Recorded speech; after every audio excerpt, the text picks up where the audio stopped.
Papuri sa kaitaasan, siya'y papurihan, Diyos ng lahat. O papuri sa kaitaasan, siya'y papurihan, ngayon at magpakailanman. Umawit ang daigdigan, lahat ng naroroon. Umawit ang sangkatauhan, purihin ang Panginoon.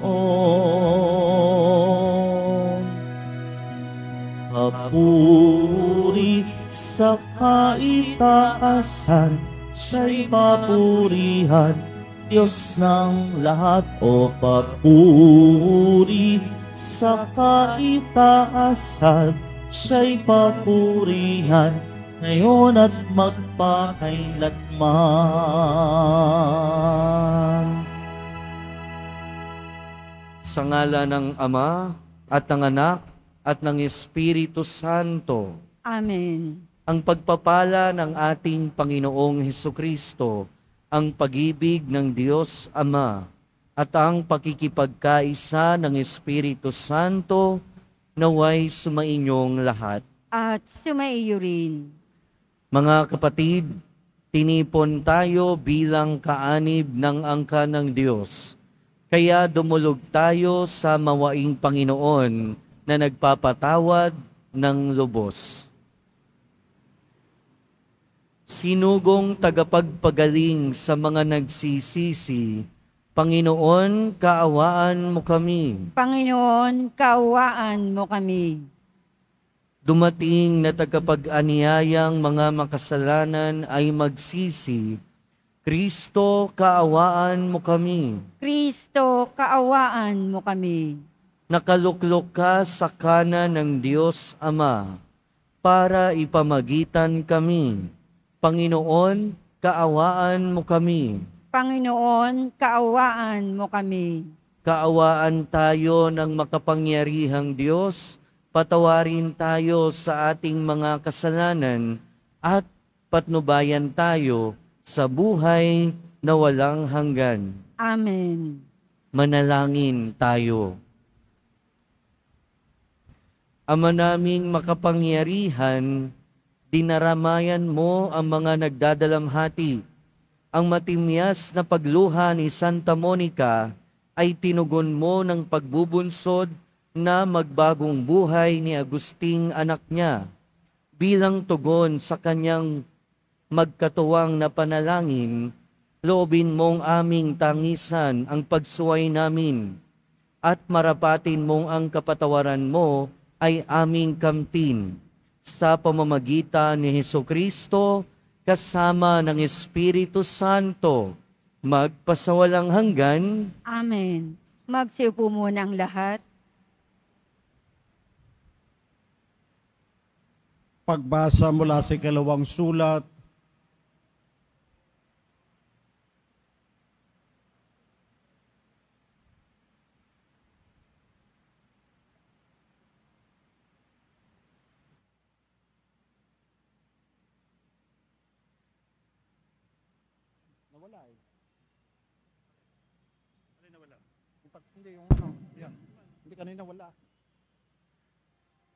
tungkol naman sa pagparito ng ating Panginoong Hesukristo at sa pagtitipon niya sa atin.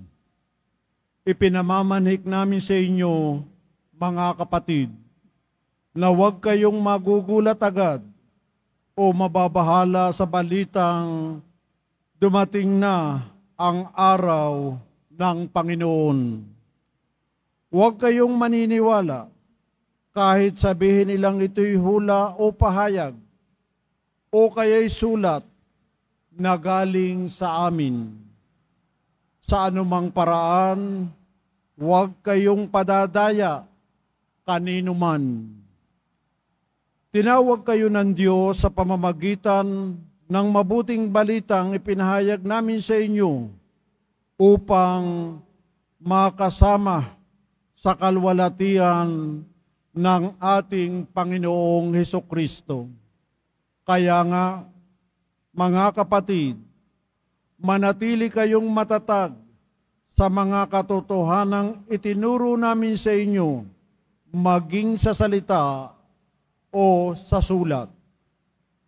Aliwin nawa kayo ng ating Panginoong Hesukristo at ng ating Diyos at Ama na umibig sa atin at sa kanyang habag ay magbigay sa atin ng walang pagbabagong lakas ng loob at matibay na pag-asa. Bigyan nawa kayo ng matatag na kalooban upang inyong maipahayag at maisagawa ang lahat ng mabuti. Ang salita ng Diyos. Salamat sa Diyos. Panginooy paririto upang hatulan niya tayo. Panginooy paririto upang hatulan niya tayo. Panginooy siyang hari, sa daigdig ay sabihin, sa libutay matatag na kahit ito ay ugain. Sa paghatol sa nilikha, lahat ay pantay sa paningin. Panginooy paririto upang hatulan niya tayo. Lupa't langit ay magsaya, umugong ang kalaliman. Lahat kayo na nilikhang nasa tubig ay magdiwang. Ang bukirin at ang lahat ng naroon ay sumigaw. Panginooy paririto upang hatulan niya tayo. Pati mga punong kahoy sa galak ay mag-awitan. Ang puon ay pupurihin pagkat siya ay daratal. Paririto sa daigdig upang lahat ay hatulan. Tapat siya kung humatol at lahat ay pantay-pantay. Panginooy paririto upang hatulan niya tayo. Magsitayo po ang lahat.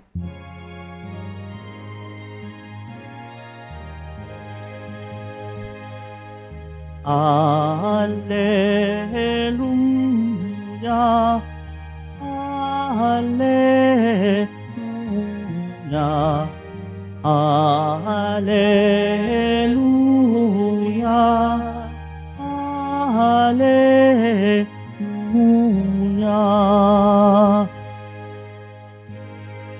Buhay ang salita ng Diyos, ganap nitong natatalos, tanang ating niloloob.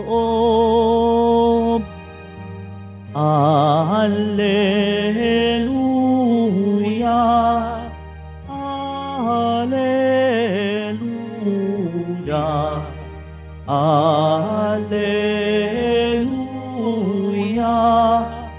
Alleluia.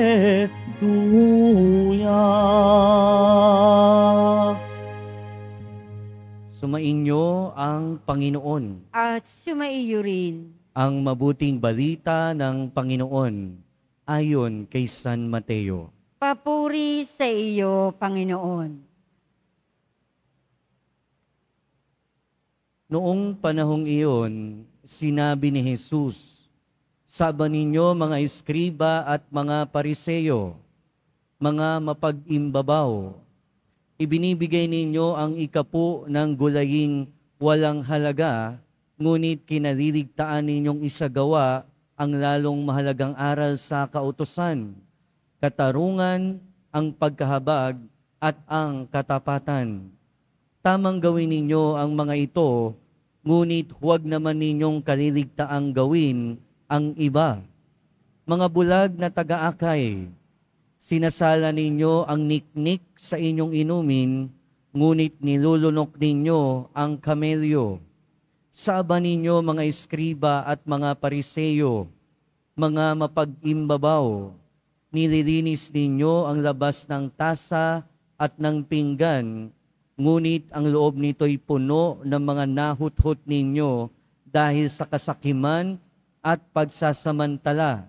Bulag na Pariseo, linisin mo muna ang mga nasa loob ng tasa at ng pinggan at magiging malinis din ang labas nito. Mga kapatid, ang mabuting balita ng Panginoon. Pinupuri ka namin, Panginoong Heso Kristo. Magsiupo mo ng lahat. Magandang umaga po sa inyong lahat. Welcome po sa Minor Basilica and National Shrine of Jesus Nazareno. Ngayong araw mga kapatid ay pinagdiriwang natin ang paggunita kay Santa Monica, ang ina ni San Agustin na gugunitain naman natin bukas. Siguro isa sa mga pwede tayong ma-inspire kay Santa Monica ay yung kanyang walang kamatayan at yung kanyang walang hanggang pananalangin. Marami dito sa atin nagpupunta sa Quiapo Church dahil maraming pinagdadasal o merong napakatagal ng pinagdarasal. Si Santa Monica, naging instrumento siya o ang kanyang pananalangin sa pagbabagong buhay ng kanyang anak at di lang ng kanyang anak, pati ng kanyang asawa. Kung minamalas ka nga naman, no, si Santa Monica kasi, abusive yung kanyang asawa, yung anak niya naman na si San Agustin, kung ano-ano din ginagawa sa buhay. Pero dahil sa napakalalim at napakatatag ng pananampalataya ni Santa Monica, nagawa niya pa ring mahalin at ipagdasal yung kanyang asawa at ang kanyang anak. Ang totoo niyan, iba't ibang klase ng pang-aabuso yung naranasan niya sa kanyang asawa, maliban sa saktan siya physically. Bakit? Dahil napakabait ni Santa Monica. And in fact, naging modelo siya ng ibang mga asawa din para magbago yung kanilang mga asawa. Dahil sa kabaitan at pananampalataya at pagdarasal ni Santa Monica, eventually, naging Kristiyano yung kanyang asawa na later on, namatay din. Pero yung pinagbuhusan niya talaga ng napakaraming luha sa pagdarasal ay ang kanyang anak na si San Agustin. Alam niyo ba kung ilang taon siyang nagdasal ng walang humpay para lang magbago ang kanyang anak? 17 years, 17 taon. Siguro, yung iba dito sa atin ngayon, merong matagal ng pinagdarasal. Malamang meron ng dekada, meron ng 5 taon na nagdadasal tungkol sa isang bagay, 1, 2, malay natin, baka meron ding 17 years ng taon na nagdarasal para sa kanyang mahal sa buhay o para sa natatanging kahilingan. Mga kapatid, yung pananampalataya na hindi sumusuko ay yung pinakita sa atin ni Santa Monica. Bukod sa kanyang matinding pagmamahal sa kanyang anak na si San Agustin, nandoon yung walang humpay at hindi napapagod, hindi tumitigil na pananampalataya. At ito yung klase na pananampalataya na sinasabi ni San Pablo sa mga taga-Tesalonica. Kaya nga sinasabi niya, naway patatagin pa ng Panginoon ang inyong pananampalataya. Hindi exactly ganun yung sinabi niya, pero parang ganun yung tinutukoy niya sa unang pagbasa. Matatag na pananampalataya. Pero lagi nating iisipin at lagi nating tatandaan na ang tatag ng ating pananampalataya ay wala sa mga panlabas na pinapakita natin. Wala sa pakitang tao, wala sa mga ritual, pero nasa kaibuturan ng ating puso at nasa ating kaluluwa. Kasi hindi naman natin maloloko ang Diyos sa pamamagitan ng ating mga panlabas na kilos. Sa ating ebanghelyo, narinig natin yung pagpapatuloy nung 8 mga aba. Kahapon narinig natin yung 3. At ngayon narinig natin yung 2 mga aba. Kaya sinabi ng ating Panginoon, sa aba ninyo, mga eskriba at pariseyo, mga mapag-imbabaw. Ibinibigay ninyo ang ikapo ng gulaing walang halaga, ngunit kinaliligtaan ninyong isagawa ang lalong mahalagang aral sa kautusan, katarungan, pagkahabag at katapatan. Yung mga eskriba at pariseyo sa panahon ng mga Hudyo, pagka meron kang tinatanim ng mga gulay at mga saka, nilalagyan niya ng tax para sa templo na napupunta partly para sa mga eskriba at pariseyo. Ngayon, ang sinasabi dito ng ating Panginoon ay yung kahit kaliit-liitang mga halaman, nilalagyan pa nila ng tax. At dahil doon, yung mga mahihirap, lalong naghihirap. At dahil nga lalo silang naghihirap, talagang nakikita ng ating Panginoon na nawawala yung katarungan, yung habag at katapatan. Ibig sabihin, mahalaga yung mga ritual, mahalaga na sundin yung mga utos, pero hindi natin pwedeng kalimutan yung mga bagay na mahalaga din. And usually, yung mga bagay na mahalaga ay yung mga bagay na hindi nakikita ng mga mata. Yung katarungan ba, nakikita yan ng mga mata natin? Pwedeng oo. Yung habag ba, nakikita ng mata natin? Yan, hindi yan nakikita. Yung katapatan ba, nakikita yan ng mata natin? Hindi rin yan nakikita. Sa pangalawang sinabi ng ating Panginoon, nililinis niyo ang labas ng tasa at pinggan, ngunit ang loob nito'y puno ng nahutot ninyo dahil sa kasakiman at pagsasamantala. Noong mga panahon na yon, siyempre alam nating lahat na yung mga Hudyo, meron silang tinatawag na ritual cleansing. Na ang lahat sa kanila, merong ritual kung paano maglinis, kung paano maghugas, at yung tendency nung ibang mga eskriba at pariseyo ay maging sobrang strikto sa mga bagay na ito. To the point na kapag nakita na yung iba na hindi gumagawa ng tama, galit na galit sila at pinipintasan yung iba. At yun yung naranasan ng ating Panginoon sa kanyang buhay. Kaya nga 'di ba maalala natin, sinisita ang ating Panginoon sa ibang bahagi ng ebanghelyo. Bakit hindi naguhugas ng kamay yung mga alagad mo? Sa iba pang pagkakataon, sinabihan sila, bakit sila pumimpitas ng uhay ng palay o ng trigo sa araw ng pamamahinga? Bakit ka nagpapagaling sa araw ng pamamahinga? In other words, sa kanilang observance, sa marami nilang ritual, nakakalimutan talaga nila yung mga mas mahalagang bagay. Pero yun yung pananampalataya nila. At sa pamamagitan nun, akala nila tumatatag yung kanilang pananampalataya. Mga kapatid, isa sa mga mensahe ng ating mga pagbasa ngayon ay ang ating pananampalataya o sa sarili nating pag-express o pagpapahayag ng pananampalataya, hindi ito nakasalalay lagi at hindi yung kabuuan ay sa mga external na ginagawa natin. Nung nakaraan lang, nabasa ko sa FB, siguro alam nyo ng lahat na nabuksan na yung Cost for Sainthood ni Calorin. At meron akong nabasang comment na sobrang nakakalungkot. At mas nakakalungkot ko yung isa sa inyo dito ay nagsishare ng parehong comment. At sinabi doon, nung isang commentator o nag-comment, sabi niya, Katoliko ako pero parang sobra na to. Hindi na maganda. Lahat na lang ginagawang santo. Pero bakit? Ang goal natin sa buhay ay maging santo. Hindi tayo makakapasok sa langit kung hindi tayo santo.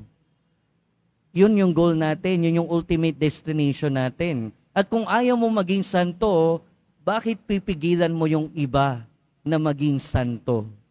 Bakit pipigilan mo yung iba na maging banal? Bakit pipigilan mo na magkaroon ng inspirasyon sa pananampalataya yung mas nakararaming mananampalataya? Hindi lang ito mga kapatid, marami din tayong mababasa, lalo na sa social media, na pintas ng pintas kapag merong pagkakamali sa liturhiya. Pagka namali yun ang basa yung lektor, pagka may nasabing mali yung homily, pagka may panagawang mali yung sakristan o yung kung sinong mga nagsaserve. At the expense ng pamamahiya, panlalait, at kung ano-ano pa. I hope hindi tayo kabilang sa kanila. Mga kapatid, yung pagkikriticize, pagpapintas ng pananampalataya ng iba ay hindi makadaragdag ng kabanalan natin. Yung paninira at pagsisita sa pananampalataya at ritual ng iba ay hindi makadadagdag sa pagpapakabuti natin. Pero lagi nating alalahanin, mahalaga ang mga bagay na pinapakita natin alang-alang sa pananampalataya at alang-alang sa ating buhay Kristiyano. Kaya nga sinusunod natin kung anong sinasabi ng simbahan. Kaya nga may mga pagkilos tayo, lahat yan mahalaga. Pero ang paalala sa atin, hindi lamang ito ang mahalaga. Maraming bagay na mas mahalaga. Maraming bagay na mahalaga din. Katulad nung ginawa ni Santa Monica. Si Santa Monica, mga kapatid, naging santa, naging banal, hindi dahil sobrang sumunod siya sa mga ritual. Hindi dahil sobrang stricto siya sa mga dapat gawin sa loob ng liturhiya at sa kanyang mga pagdarasal. Naging banal siya dahil nagmahal siya sa Diyos. Naging banal siya dahil nanampalataya siya sa Diyos. At dahil sa pananampalataya niya na matatag at hindi kumukupas, naging banal din ang kanyang anak at nagbago din ang kanyang asawa. Kaya ang paalala sa atin, mga kapatid, ngayong araw, tularan natin ang pananampalataya at pagmamahal ni Santa Monica. Yung kanyang pagmamahal sa anak na hindi kumukupas, na bunga ng kanyang pananampalataya na hindi naglalaho, napakatatag at hindi rin kumukupas. At paalala din sa atin ng ating mga pagbasa ngayon na bigyan ng tamang halaga ang bawat aspeto ng ating pananampalataya. Hindi pwedeng bibigyan lang natin ng halaga yung isang aspeto ng ating pananampalataya at kakalimutan yung iba. Balance tayo. Bawat aspeto ng ating pananampalataya ay dapat bigyan ng karapatang pagpapahalaga. At nawa, yung pinapahalagahan natin sa ating pananampalataya ay yung mga bagay din na magpatatag sa ating pananampalataya. Amen. Magsitayo po ang lahat.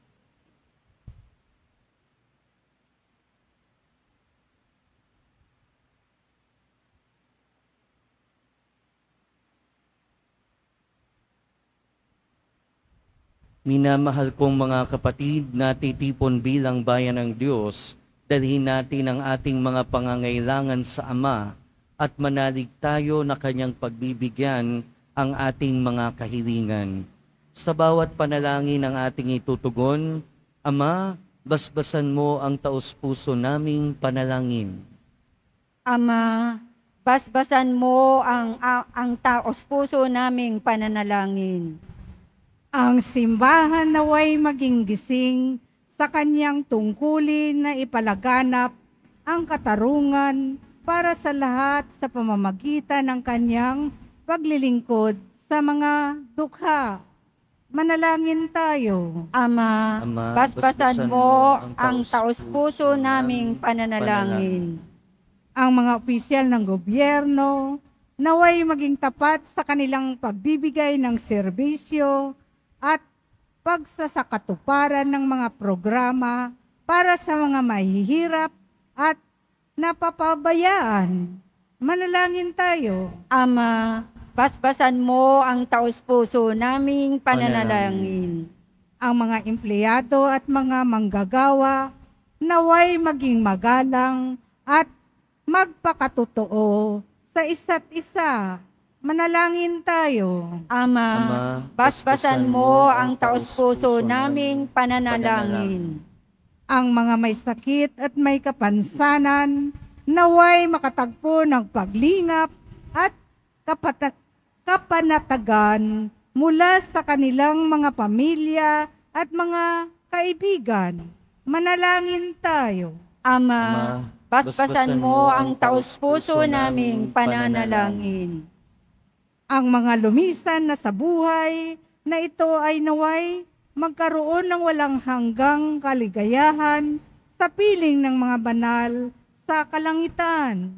Manalangin tayo. Ama, basbasan mo ang taos-puso naming pananalangin.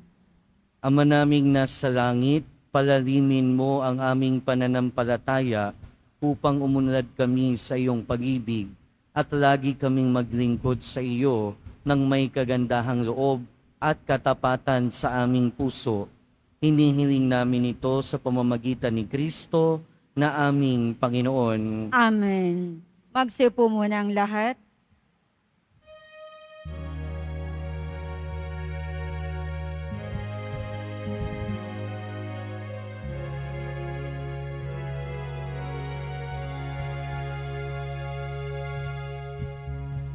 Aming alay sa'yo, Panginoon.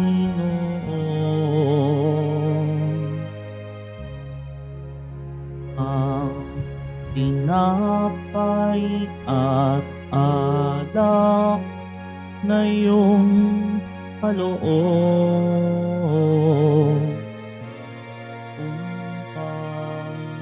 Pangunitain ang iyong buhay na inialay nang tayo'y magdiwang bilang isang sambayanan.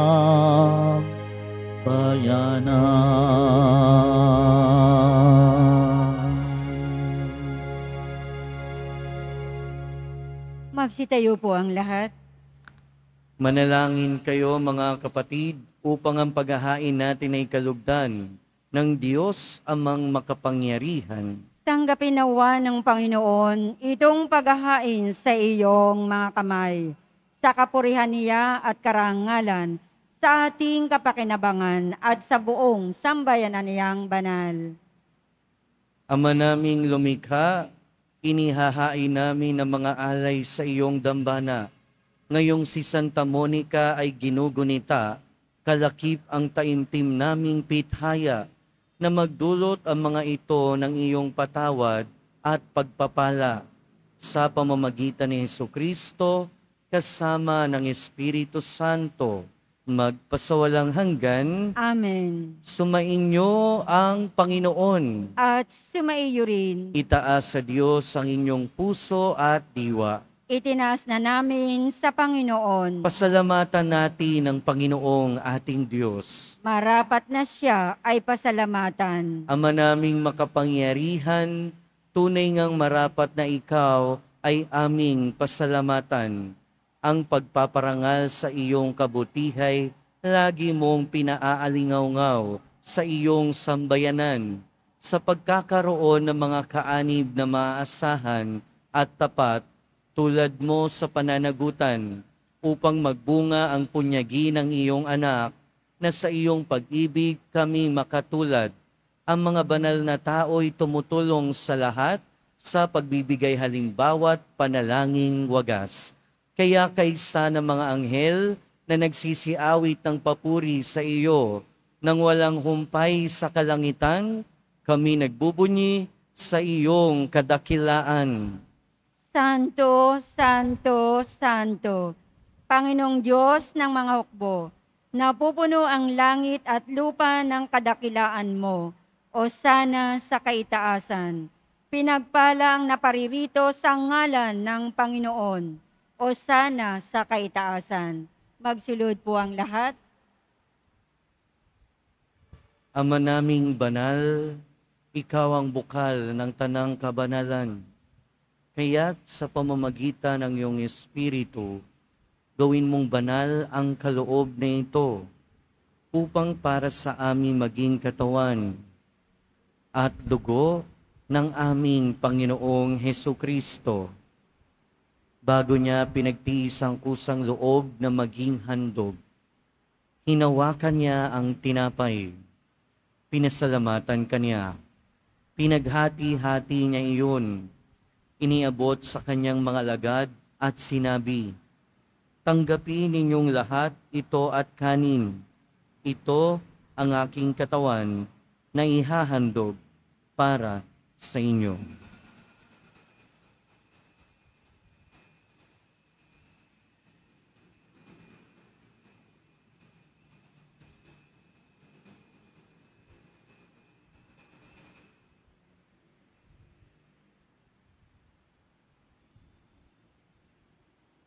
Gayon din naman noong matapos ang hapunan, hinawakan niya ang kalis.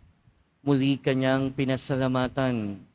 Iniabot niya ang kalis sa kanyang mga alagad at sinabi, "Tanggapin ninyong lahat ito at inumin. Ito ang kalis ng aking dugo, ng bago at walang hanggang tipan. Ang aking dugo na ibubuhos para sa inyo at para sa lahat, sa ikapagpapatawad ng mga kasalanan. Gawin ninyo ito sa pag-alala sa akin."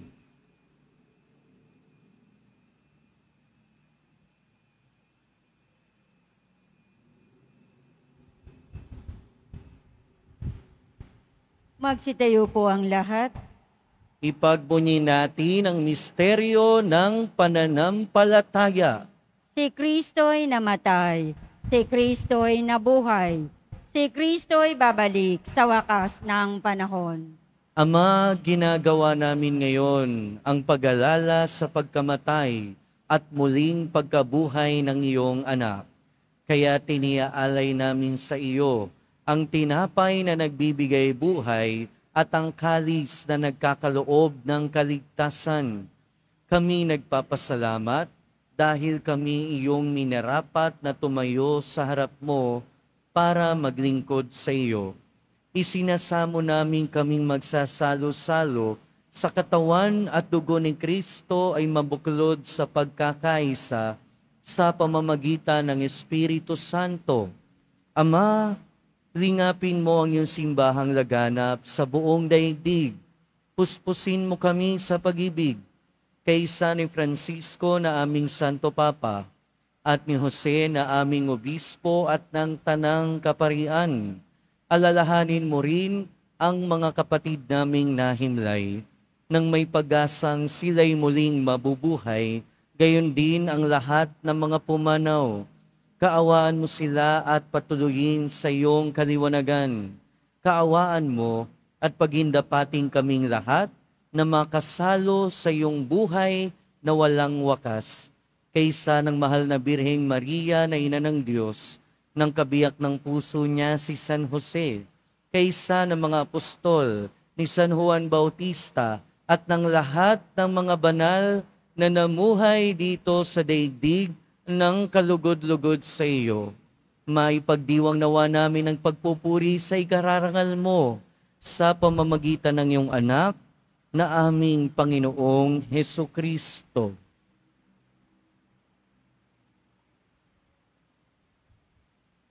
Sa pamamagitan ni Kristo, kasama niya at sa Kanya, ang lahat ng parangal at papuri ay sa iyo, Diyos amang makapangyarihan, kasama ng Espiritu Santo, magpasawalang hanggan. Amen. Sa tagubilin ng mga nakagagaling na utos at turo ni Jesus na Panginoon natin at Diyos, ipahayag natin ng lakas loob. Ama namin, Sumasalangit ka, sambahin ang ngalan mo, mapasa amin ang kaharian mo, sundin ang loob mo dito sa lupa para nang sa langit. Bigyan mo kami ngayon ng aming kakanin sa araw-araw at patawarin mo kami sa aming mga sala, para ng pagpapatawad namin sa nakakasala sa amin. At huwag mo kaming ipahintulot sa tukso, at iadya mo kami sa lahat ng masama. Hinihiling namin kami adya sa lahat ng masama, pagkalooban ng kapayapaan araw-araw, iligtas sa kasalanan at ilayo sa lahat ng kapahamakan, samantalang aming pinananabikan ang dakilang araw ng pagpapahayag ng tagapagligtas naming si Hesukristo. Sapagat iyo ang kaharian at ang kapangyarihan at ang kapurihan magpakailanman. Amen.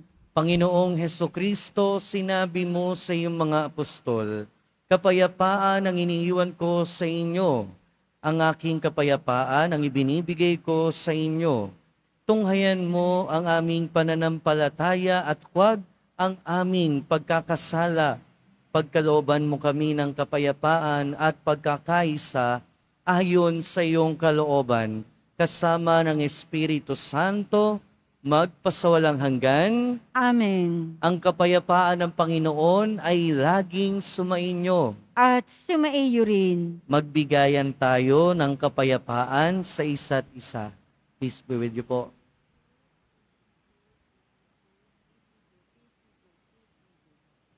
Kordero ng Diyos na nag-aalis ng mga kasalanan ng sanlibutan, maawa ka sa amin.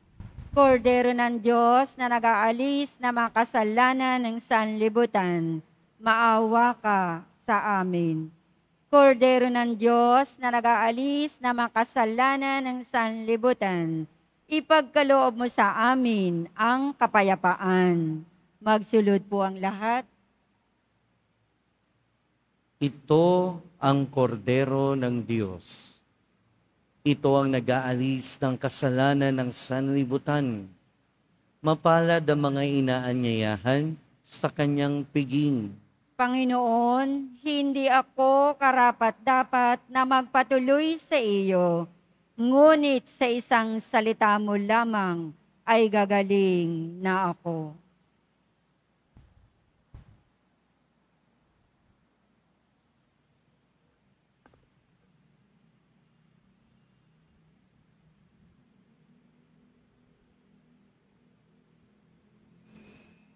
Para sa lahat ng tatanggap ng banal na komunyon, sasagot po tayo ng amen pagkasabi ng pari o lay minister ng katawan ni Kristo at isubo agad sa bibig bago umalis sa harapan ng pari o lay minister.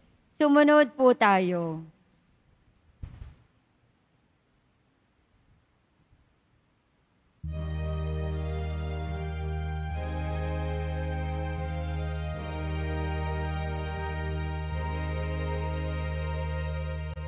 Sino ang aking babalingan? Panginoon ko, tanging ikaw, pagkat taglay mo ang salita ng buhay. Ikaw ang buhay na walang hanggan. Panginoon, narito ako. Gawin mo sa akin ang maibigan mo. Handa akong tukdin ang loob mo, Panginoon, narito ako.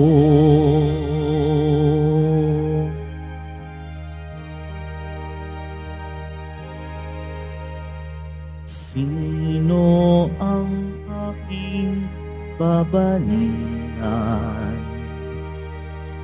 Panginoon ko, tanging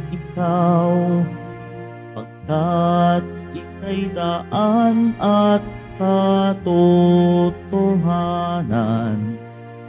Ikaw nga ang aking kaligtasan. Panginoon, narito ako.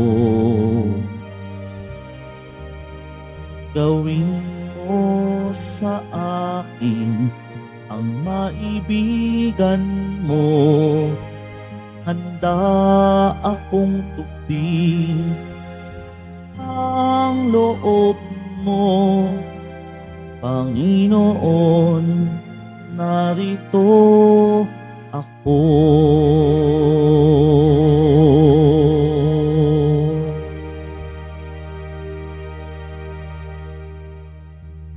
Announcement.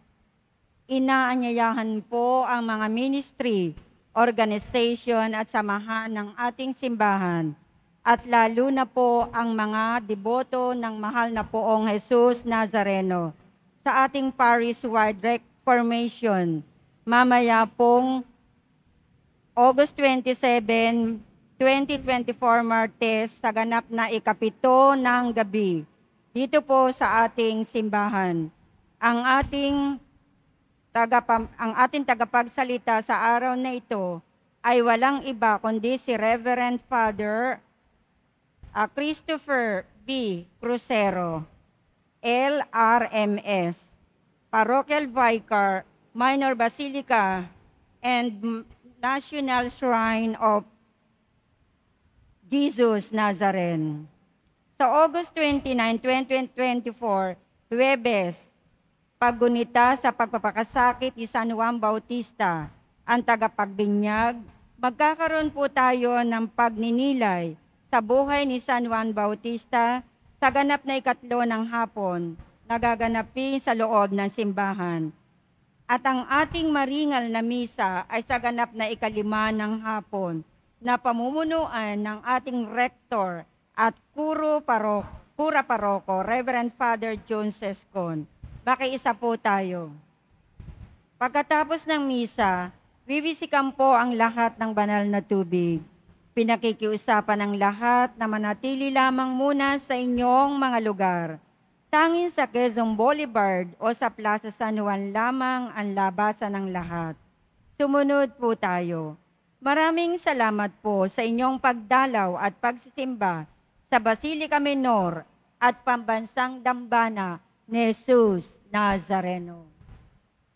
Magsitayo po ang lahat. Manalangin tayo. Ama naming mapagmahal, ang mga banal na pakikinabang ngayong si Santa Monica ay pinararangalan ay magdulot nawa ng liwanag at alab sa aming buhay upang maging maningas ang mga hangarin naming banal at maging masagana ang mga ginagawa naming kabutihan sa pamamagitan ni Jesucristo kasama ng Espiritu Santo, magpasawalang hanggan. Amen. Sumainyo ang Panginoon. At sumaiyo rin. Mahal na poong Jesus Nazareno, inihayag mo sa pamamagitan ng krus ang walang maliw na pag-ibig ng Diyos sa sangkatauhan. Pakinggan mo ang kahilingan ng iyong angkan na nagsusumamo sa iyo. Makamtanawa nila ang iyong katugunan at tanggapin ang kasagutan na may utang na loob na tinatanaw. Basbasan din po ninyo ang mga daladala nilang imahen at dasalan sa pamamagitan ng bendisyon na ito, naway maalala nila ang mga pangako nila noon sa binyag, na ikaw ang kanilang iibigin at paglilingkuran bilang Panginoon, magpasawalang hanggan. Amen. At pagpalain kayo ng makapangyarihan at mahabaging Diyos, Ama, Anak, at Espiritu Santo. Amen. Humayo kayong taglayang kapayapaan ng poong Jesus Nazareno. Salamat sa Diyos.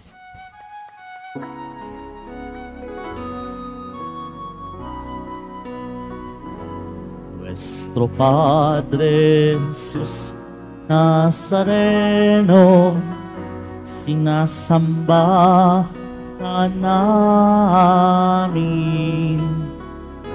Pinipintunho ka namin.